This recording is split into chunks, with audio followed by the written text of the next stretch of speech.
A lot of modern roses, they can get quite tall, 1 metre, 1.2 metres, which is 3 to 4 feet. And also they often keep their leaves through the winter and then shed them in the spring.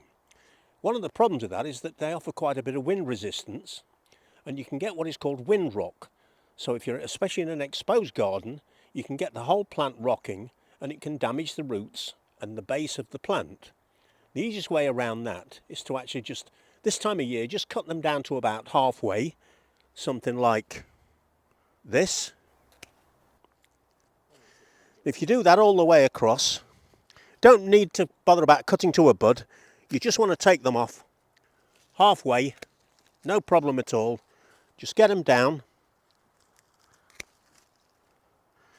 Looks quite brutal, but it does help the plant no end.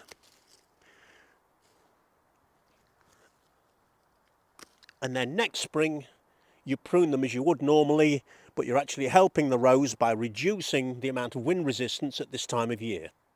We hope you found this video useful. Please remember to press the like button, share the content with your friends, and subscribe to get more gardening videos.